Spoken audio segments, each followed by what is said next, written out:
प्रत्यक्षस्य பரோக்ஷபாத்தியத்வாபாவः इति மைக்கெல்லாம் தட்டத்தாலே தெரிஞ்சுக்கலாம். பெரிய நிலையில் இருக்கார், கரெக்டாக பார்த்து சொல்கிறேன். அப்படியா? இந்த மைக்கு நன்னா ஒர்க் ஆகுது. இங்கே வந்து இல்லை அதை கேட்குறது இல்லையா?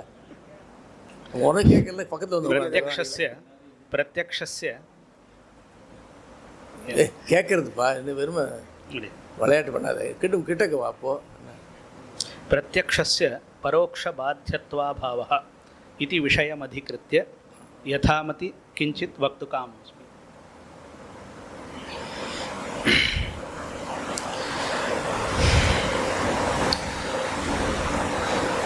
अस्मिन् प्रकरणे जगत्सत्यत्वप्रत्यक्षं श्रुतिजन्यज्ञानेन न बाध्यते इति उपपादयितुं सामान्यतः प्रत्यक्षं तावत् परोक्षेण न बाध्यते इति आदौ उपपाद्यते।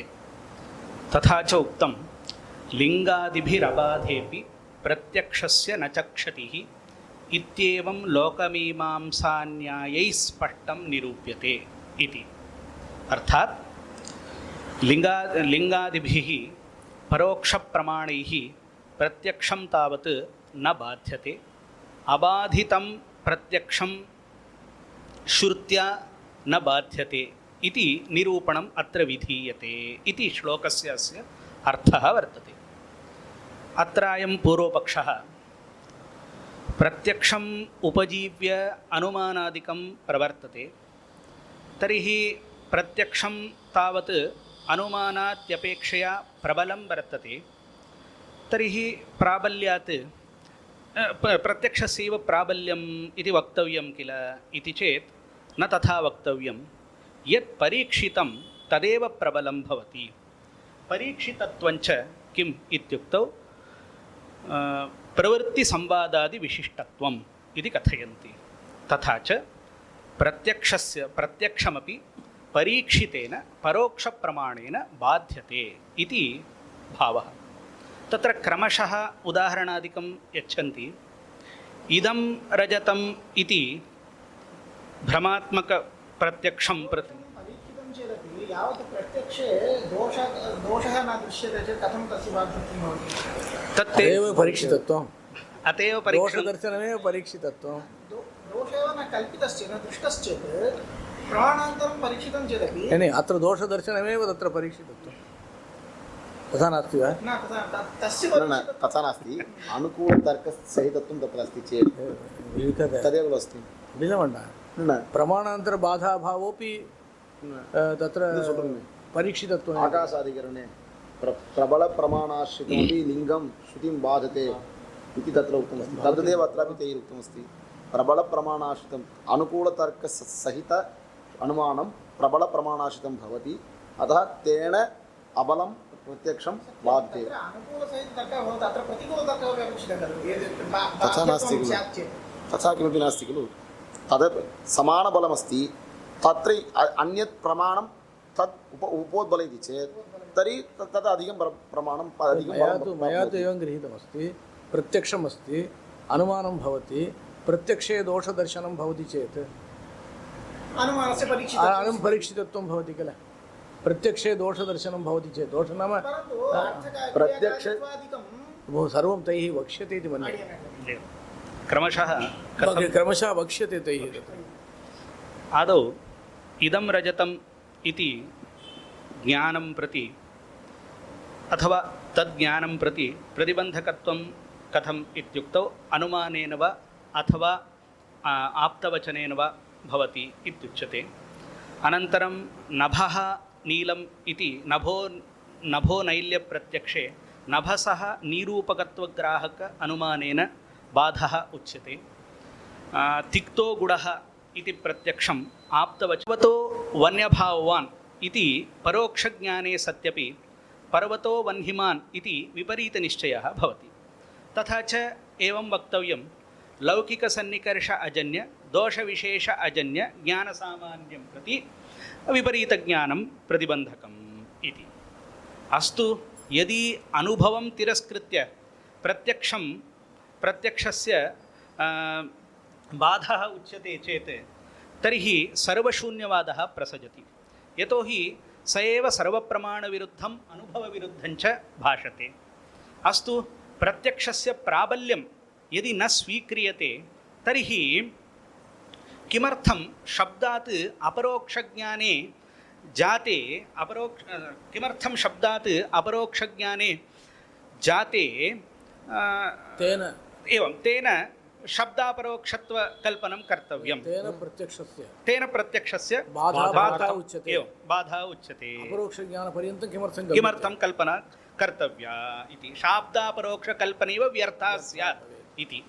अतः एवमुच्यते, इदं रजतम् इति प्रत्यक्षे भ्रमात्मकनिश्चये सति यावत्पर्यन्तम् अप्रामाण्यज्ञानं न जातं तावत्पर्यन्तम् अनुमितिर्वा शाब्दबोधो वा न जायते इति।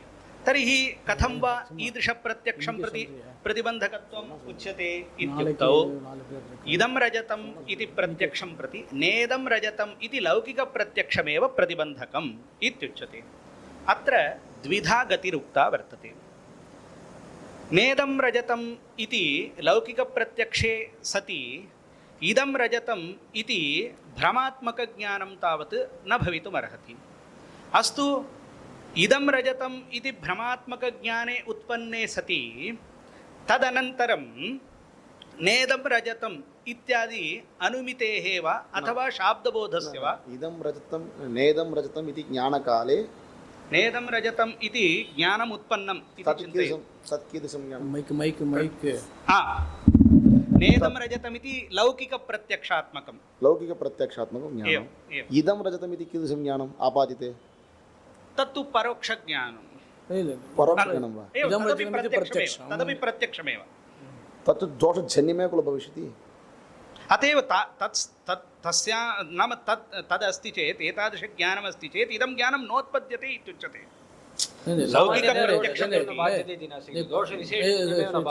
तत्र एवम् उच्यतां, सिद्धान्तः किल उच्यते? नाम द्विधा गति। प्रथमं प्रतिबन्धकत्वं कथम् इत्यत्र सिद्धान्तः किल उच्यते? इदं रजतमिति प्रत्यक्षं भवति चेत् नेदं रजतमिति परोक्षं ज्ञानं नोत्पद्यते एव इति न नोत्पद्यते। तैः विपरीतम् उक्तं। तैः तदेव उच्यते। नेदं रजतमिति ज्ञानकाले इदं रजतमिति ज्ञानकाले इदानीम् अत्र द्विधा गतिः इति मया किम् उक्तं वर्तते? नेदं रजतमिति लौकिकप्रत्यक्षं भवति चेत् तदानीम् इदं रजतमिति भ्रमात्मकज्ञानं तावत् नैव जायते इत्युच्यते। तत्र किं भवति? एकः प्रतिबन्धकभावः प्रत्यक्षयोः वर्तते। प्रत्यक्षयोः। अपरः प्रसिद्धः प्रतिबन्धकभावः परोक्षविषयेन सामान्यविषये अस्ति। सामान्यविषये अस्ति। एवं इदं रजतम् इति प्रत्यक्षं भवति किल?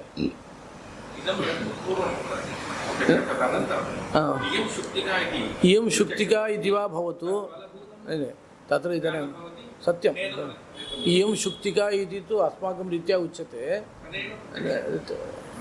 तदेव इति न, प्रत्यक्षं इयं शुक्तिः इत्यपि भवितुमर्हति, नेदं रजतम् इत्यपि भवितुमर्हति।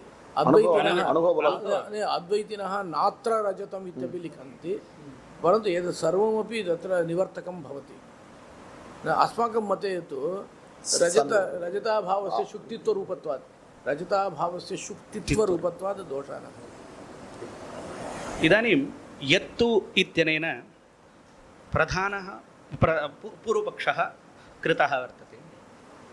अस्तु, अत्र प्रत्यक्षं प्रति परोक्षज्ञानं न प्रतिबन्धकम् इति भवता उच्यते। तर्हि यौक्तिकबाधः तत्र प्रतिपादनीयः भवति। तत्र एवमुच्यते, इदं रजतम् इति परोक्षज्ञाने सत्यपि नेदं रजतम् इति अनुमानज्ञानं वा अनुमितिः नोदेति। परं रजतत्वाभावव्याप्यवत् इदम् इति विशेषदर्शनं भवति, विशेषनिश्चयः भवति। तद् ज्ञानं किं करोति?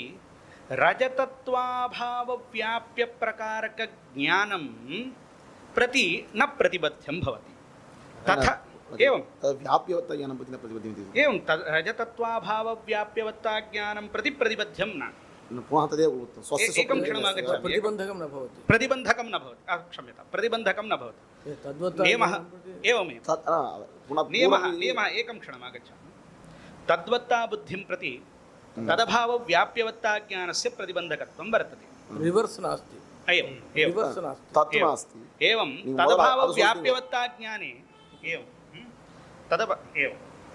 तद्वत्ता बुद्धिं प्रति तदभावव्याप्यवत्ताज्ञानस्य प्रतिबन्धकत्वं वर्तते न तु तदभावव्याप्यवत्ताज्ञानस्य तद्वत्ता बुद्धिप्रतिबन्धकत्वं तद्वत्ता बुद्धिः प्रतिबन्धिका एवं तद्वत्ता बुद्धिः न प्रतिबन्धिका न प्रतिबन्धिका इति तथा च इदानीं का स्थितिः इत्युक्तौ इदं रजतत्वाभावव्याप्यवत् इति ज्ञानानन्तरं पूर्वोत्पन्नम् इदं रजतम् इति रजतत्वाभाववति रजतत्वप्रकारकम् अनुमितिः उदेति कथमुदेति इत्युक्तौ रजतत्वाभावव्याप्यवत्ता ज्ञानम् इति विशेषदर्शनं यत् स्वीकृतं तेन हेतुना अत्र अनुमितिः उदेति इति स्वीक्रियते एवञ्च पूर्वपक्षिणा किं साधितमत्र इत्युक्तौ पुनः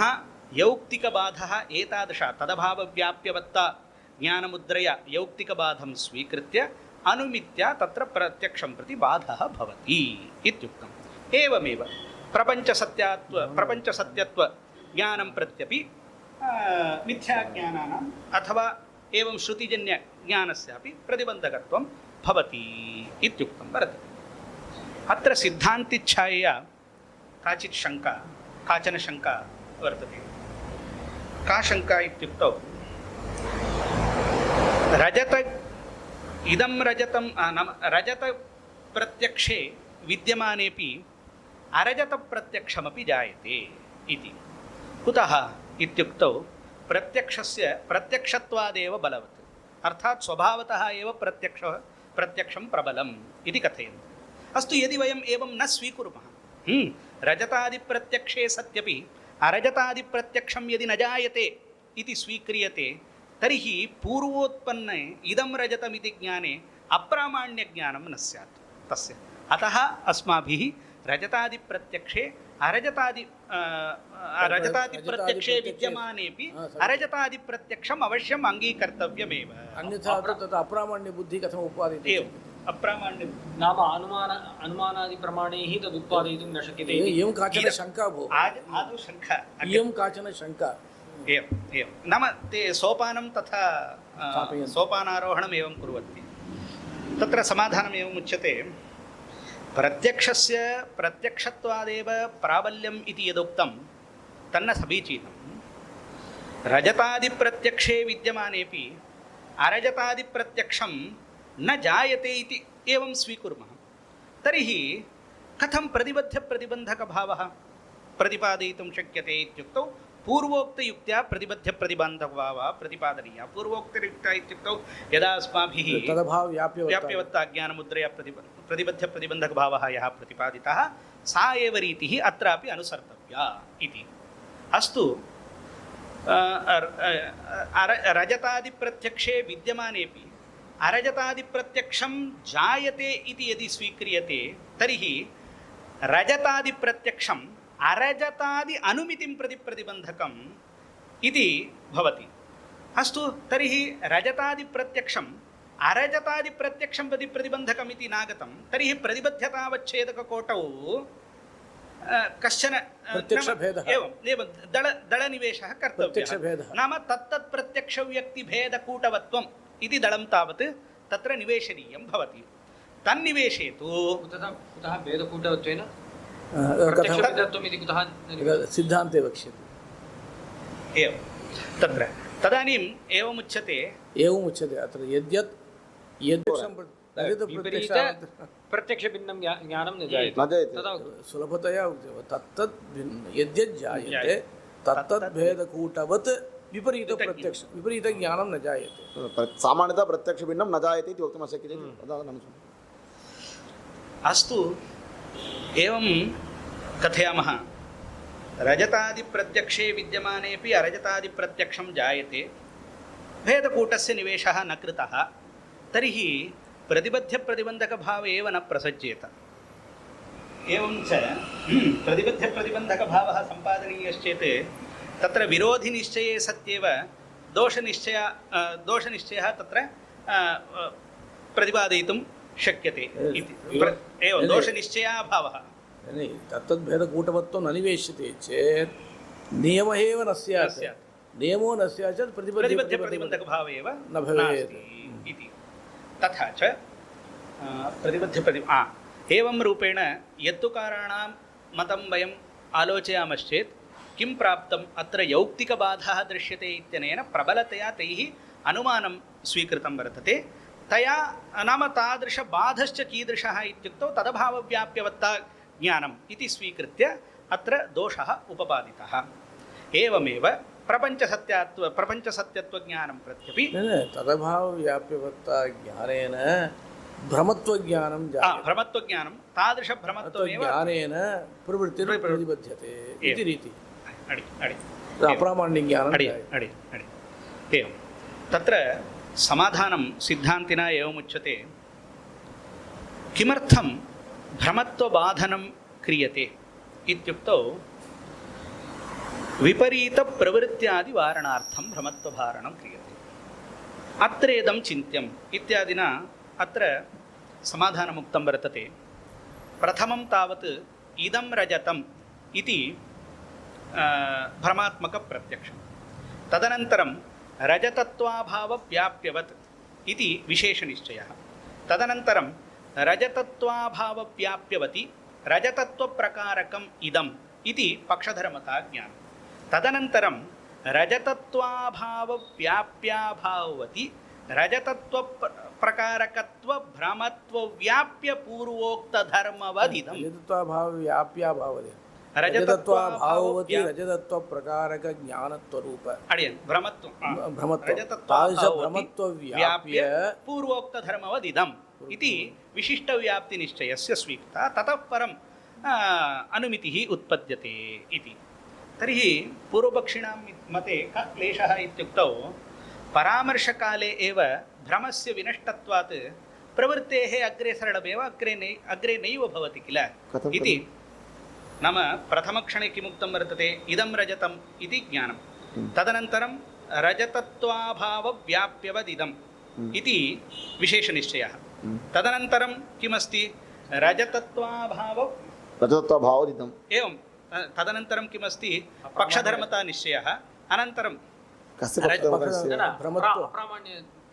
भ्रमत्वव्याप्य रजतत्वाभावव्याप्यवत्ता ज्ञानत्ववत् इदम्।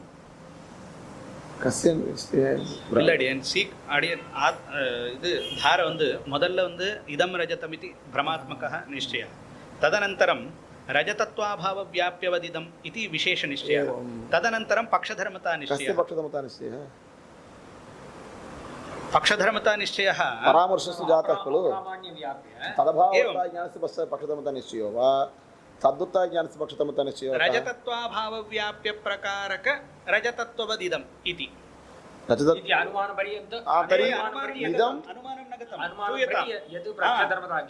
तादृशपक्षधर्मताज्ञानस्य अनुसरणं।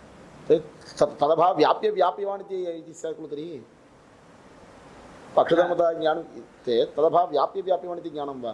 किं ज्ञानं स्वीकृतमस्ति नावगम्यते तत्र। भोः पूर्वं किम् उक्तम्, इदं रजतमिति ज्ञानं जायते, तदनन्तरं रजतत्वाभावव्याप्यवत् इदम् इति ज्ञानं जायते। रजतत्वाभावव्याप्यवत् इदं नाम शुक्तित्ववत् इत्यर्थः।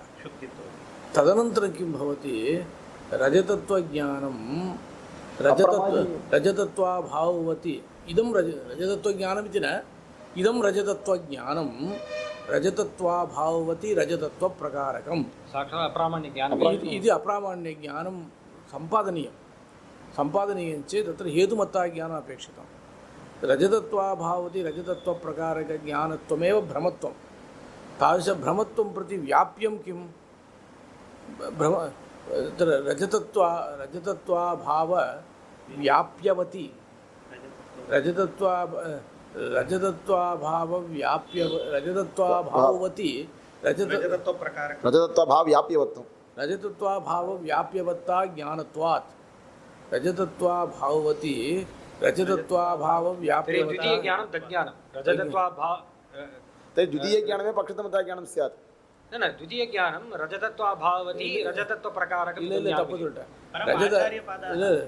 रजतत्ववती रजतत्वाभाव व्याप्यवत्ता ज्ञानत्वात् इदं ज्ञानं भ्रमः रजतत्ववती रजतत्वाभाव व्याप्यवत्ता ज्ञानत्वात् इति अनुमानम् अत्र विवक्षितम् अत्र पक्षधर्मता ज्ञानं कीदृशम् इति चेत् रजतत्वज्ञानं भ्रमत्वव्याप्य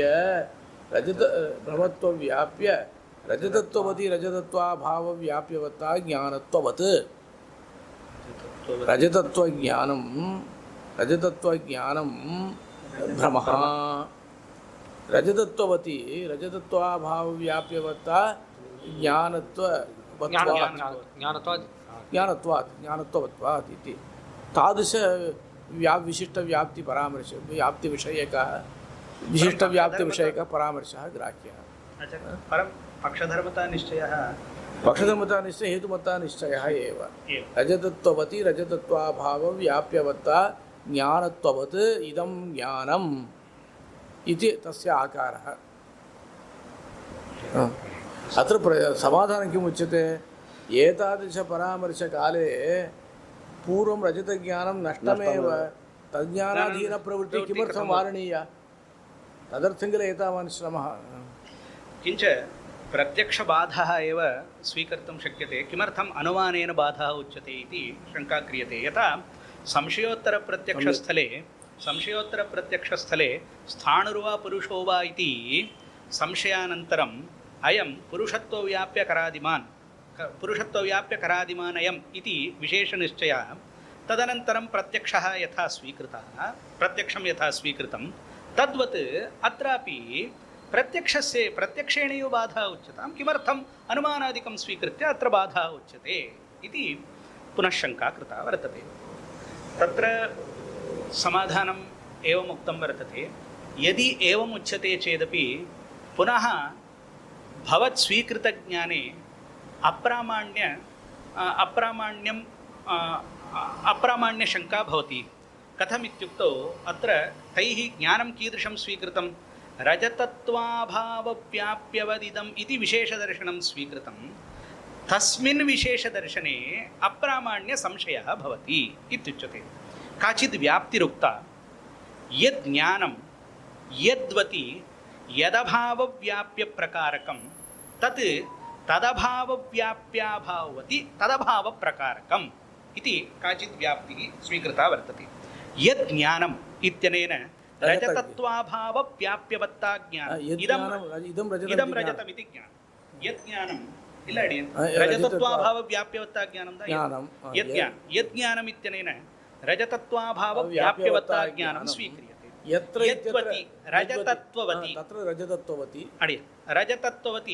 रजतत्वाभावव्याप्यप्रकारकं तत् तदभावव्याप्यप्रकारकम् अर्थात् रजतत्वाभावव्याप्याभाववती रजतत्वप्रकारकम् इत्यादि रीत्या अत्र भ्रमः आगतः।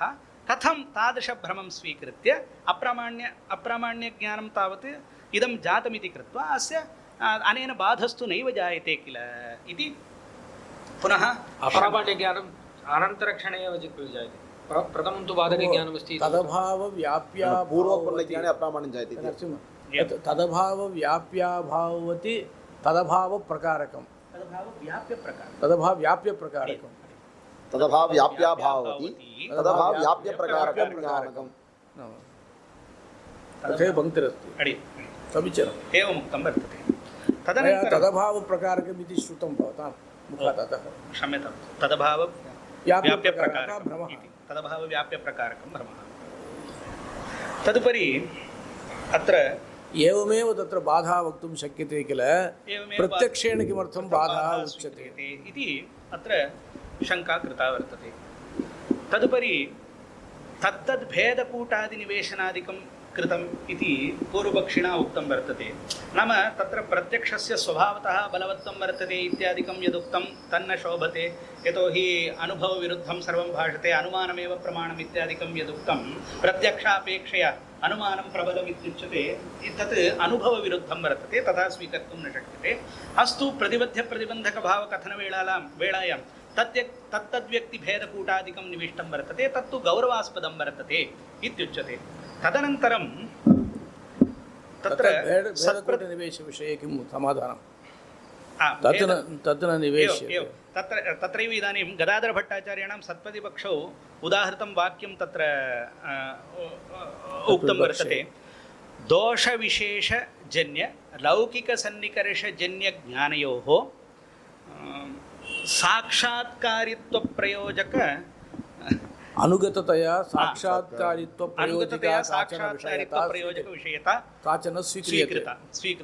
पीतशङ्खः इत्यत्र पीतशङ्खः इत्यत्र तद् व्याख्यानं नास्ति, तद्वदामि। पीतशङ्खः इत्यत्र शङ्खं पीतं साक्षात् करोमि, दोषजन्यज्ञानं तत्र पीतत्वं तु नास्त्येव तत्र, परन्तु शङ्खे पीतत्वं साक्षात् करोमि इति अनुभवबलात् दोषजन्यज्ञानेपि साक्षात्कारिता प्रयोजिका काचन विषयता अस्ति।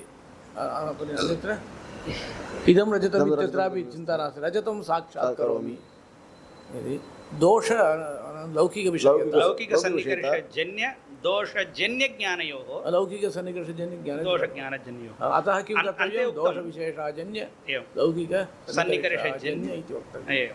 विषयत्व अप्रयोज्य विषयत्व अप्रयोज्य अनन्तरं साक्षात्कारित्वप्रयोजकः परिष्कारः वर्तते। सुलभतया मया उक्तं तत्र काचन विषयता लौकिक साक्षात्कारित्वप्रयोजिका काचन विषयता स्वीक्रियते, तच्छून्यमिति वक्तव्यं तावदेव उभयसाधारण्येन। अत एव प्रतिबद्धतावच्छकोटौ संशयत्वम् अनाहार्यत्वमेव निवेशनीयमिति काळिशाङ्कर्ये उक्तं। काळिशाङ्कर्यां यत् सर्वम् अनावश्यकमिति, दोषविशेषाजन्य लौकिकसन्निकर्षाजन्य इत्यादिकं तु परमसिद्धान्ते तु न निवेश्यते। तत्तद्व्यक्तिभेदकूटनिवेशे गौरवं भवति। एवं तत्तु त्यक्तं किल इदानीं। तत्तु कथञ्चित् इत्यादिना तत्र तदपि योज्यते। कथञ्चित् अनुगमसम्भवे अप्रामाण्यादीनां प्रतिबन्धकत्वं वक्तुं शक्यते। कथञ्चित् अप्रामाण्यादीनाम् अनुगमसम्भवे अप्रामाण्यज्ञानानां स्कन्धित्वमपि योजितुं शक्यते। अनुगमस्तु कर्तुं शक्यते किल, भ्रमत्वं तु तदेव।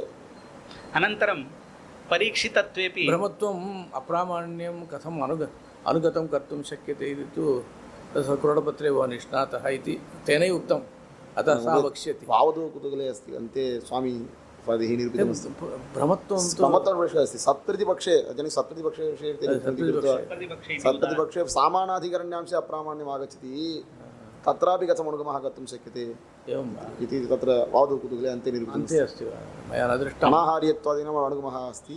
एवं वस्तु अत्र अनाहार्यत्व अप्रामाण्यज्ञान अनास्कन्दितत्वयोः अन्यत् किम् अस्ति, अनाहार अप्रामाण्य निश्चयत्वं तु नावश्यकम्। एतेषां त्रयाणापि अभावविशिष्टान्यत्वमिति अनुगमः। अभावविशिष्टान्यत्वमिति अनुगमस्तु अस्त्येव तत्र विवेचनीयं वर्तते। वस्तुतः निश्चयत्वमपि नावश्यकमित्येव वदति।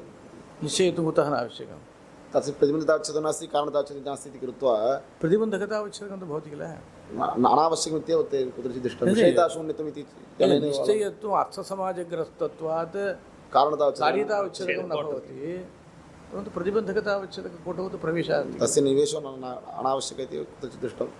तस्य कार्यतावच्छेदकं मा भूत्। सत्प्रतिपक्षस्थले रत्नकोशकारमते तस्य कार्यतावच्छेदकत्वं नास्ति इत्युक्तं, संशयत्वस्य निश्चयत्वस्य प्रतिबन्धकतावच्छेदकत्वं तु अस्ति इत्येव भाति मम।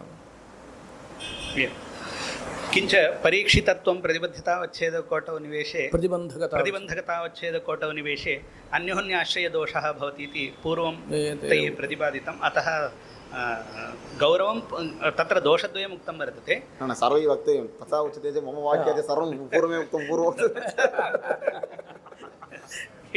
नाम अन्योन्याश्रय அவரோட அத்தான ஒரு கௌரவமாக சொல்ல உனக்கு என்ன வந்தது? இல்லை அப்படி சொல்கிறேன் நீங்களும் அதே மாதிரி சொல்லு அப்படின்றீங்க அதை சொன்னால் எனக்கு மொத்த வாக்கியம் முடிஞ்சு போயிடும். अनन्तरं नभो नैल्यप्रत्यक्षे नभसः निरूपकत्वग्राहक अनुमानेन बाधः भवति इति उक्तं वर्तते तन्न युक्तम् इत्युच्यते. नाम नभः नैल्यप्रत्यक्षे नभसि निरूपत्वप्रत्यक्षं न भवति. अतः किं कर्तव्यं? நபசி निरूपत्व अनुमानं अनुमानं न भवति.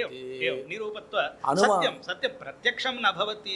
नाम इल्लवा? नैल्यप्रत्यक्षे सति निरूपत्वं न भवति. निरूपत्वं न भवति इत्युक्तौ किं भवति? अनुमानं न भवति इति अग्रे. तथा नास्ति ಒಳ್ಳೆ ಶ್ರಮಪಡ ನಭಸಿ विषयसत्तायां विचारो नास्ति ज्ञाने विचारः. निरूपत्व अनुमान न भवति. निरूपत्व अनुमानं न अनुमानस्य भवति. आकारः कः? चक्षुरन्वय व्यतिरेकानुविधायि नभः न रूपवत् चक्षुरान्वय व्यतिरेक अनुविधायि रूपाविषय प्रतीति विषयत्वात्. रूप अविषयक प्रतीति विषयत्वात्. प्रतीति विषयत्वात् इति. अत्र अप्रयोजकशङ्का कर्तुं न शक्यते इत्यपि उच्यते. न च अप्रयोजकता इत्यादिना नभः एवं यदि नभः रूपवत् स्यात् तदा चक्षुरन्वयव्यतिरेक अनुविधाय प्रतीतौ रूप अविशिष्टतया ग्रहणं न स्यात् इति तर्कः अपि अत्र प्रतिपादयितुं शक्यते. अतः अनुमानेन इदानीं नाम यौक्तिकबाधः निरूपत्वं अविशिष्टतया ग्रहणं भवति इति भवति. एवं रूपाविशिष्टतया ग्रहणं सिद्धान्ते स्वीक्रियते खलु अस्माकं सिद्धान्ते आकाशस्य प्रत्यक्षमस्ति इति स्वीक्रियते नास्ति. आकाशस्य प्रत्यक्षत्वं स्वीक्रियते. घटायते इत्यादि रूपविशिष्टतया न स्वीक्रियते खलु. एवं निरूपतया खलु स्वीक्रियते अस्माकं तु रूपविशिष्टतया किल स्वीक्रियते. तत्र कः क्लेशः? रूपविशिष्टतया रूपांशे भ्रमः इति वक्तुं शक्यते. पुनः पुनः तर्कः उच्यते. नभः यदि रूपवत् स्यात् स्वरूपं स्यात्. नभः यदि स्वरूपं स्यात् यदि स्वरूपं स्यात् तदा चक्षुरान्वयव्यतिरेकानुविधायि अनुविधाय प्रतीतौ रूप अविशिष्टतया विषयः न स्यात्. विषयः स्यात्. एवं महोदय रूप अविशिष्टतया अविशिष्टतया रूप अनाश्रयत्वेन विषयो न स्यात्. तर्हि रूपाश्रयत्वेन समः इति उच्यते चेत् स्पष्टतं भवति. इदमेव बहुधा आलोचितं. नीलं नभः नभः इति किमर्थं वदन्ति? नीलं तमः इति चेत् सर्वदा सुलभतया भवति. अनुकूलतर्कादिकं सन्ति स्पष्टतया आगच्छति. परन्तु रूप अविशिष्टतया प्रत्ययः तमसः अपि नास्ति खलु. रूप अविशिष्टतया प्रत्ययः सुदर्शन बुद्धिः अस्ति. रूप अविशिष्टतया अभावस्य प्रत्यक्षं प्रतीति विषयत्वं प्रतीति विषयो न स्यात्. न स्यात् इति. रूप अविशिष्टतया प्रतीति विषयः भवति इति कृत्वा किल वदति. तमसः भवितुमर्हति. तमसः बुद्धिस्तु भवितुमर्हति. न च इष्टा प्रत्यक्षमेव खलु उच्यते. नभसि नभसः प्रत्यक्षं रूप अविशिष्टतया प्रतीतिः तमसः रूप अविशिष्टतया प्रत्यक्षविषयत्वम् अस्ति इति. इदं तु सम्यक् इत्येव भाति. कुत इत्युक्तौ नीलं नभः इति प्रतीतिरस्ति तत् स्वीक्रियते. परन्तु सर्वत्र नभसि नीलत्वबुद्धिर्नास्ति.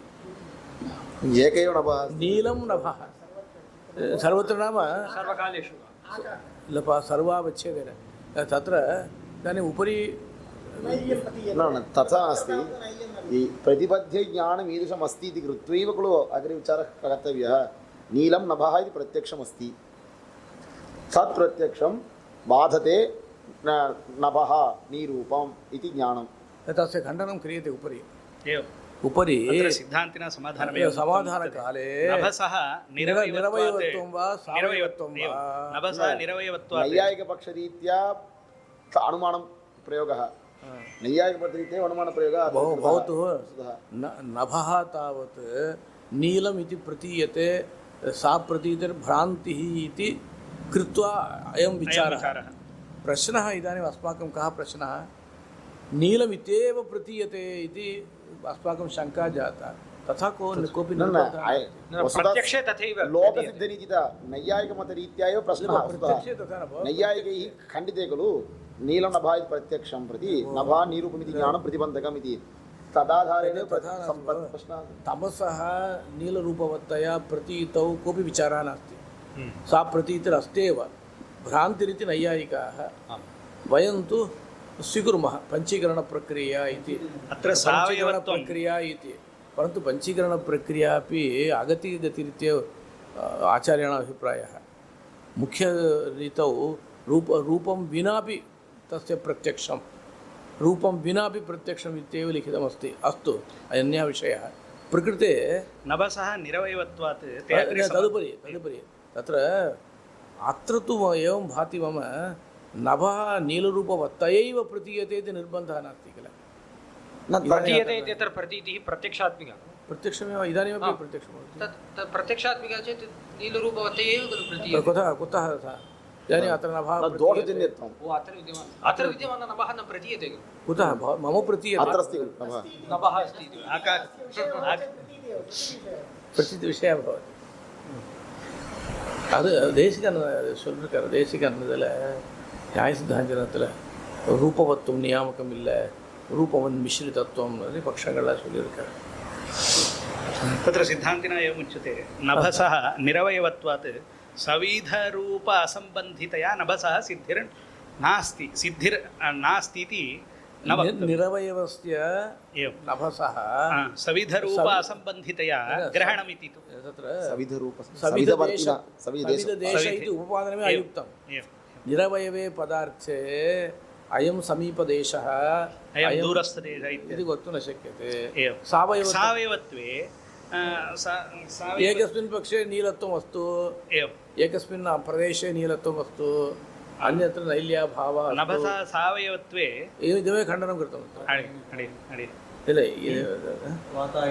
तदनन्तरं घटाकाशमठ एकस्मिन् प्रदेशे सावयवत्वपक्षे अवयवना प्रदेशः एकस्मिन् प्रदेशे नैल्यं भवतु एकत्र नैल्यं न दृश्यताम् इति पक्षे मम पक्षे सावयवत्वं किञ्च अयं तर्कः यः उक्तः अत्र अप्रयोजकशङ्का नास्ति इति अप्रयोजकशङ्का भवितुमर्हति इति कथयन्ति कथमित्युक्तौ नभः रूपवत् नीलत्वचाक्षुषविषयत्वात् घटवत् इति प्रत्यनुमानं स्वीकृत्य अत्र तावत् अप्रयोजकशङ्का तावत् कर्तुं शक्यते नाम अयं तर्कः यः उक्तः पूर्वम् अप्रयोजकशङ्का कर्तुं न शक्यते इति तत्र अप्रयोजकशङ्का अपि पुनः भवितुमर्हति इति तत्र उच्यते अनन्तरं एवं रूपेण नभसः एवमेवं रूपेण नभसः विषये निरूपत्वग्राहकानुमानेन बाधो नास्ति इति प्रतिपादितं तदनन्तरं गौरोहम् इति प्रत्यक्षं यदा अस्माभिः गौरोहम् इति स्थले तावत् मम गौरं शरीरम् इति वेदप्रत्यक्षेणैव बाधः वर्तते न तु नाहं गौर इति ज्ञानेन इत्यादिरूक्ता इत्यादिरीत्या प्रत्यक्षस्य परोक्षबाध्यत्वाभावविचारः चिन्तनीयः इति प्रणमामि। स्वामी देवर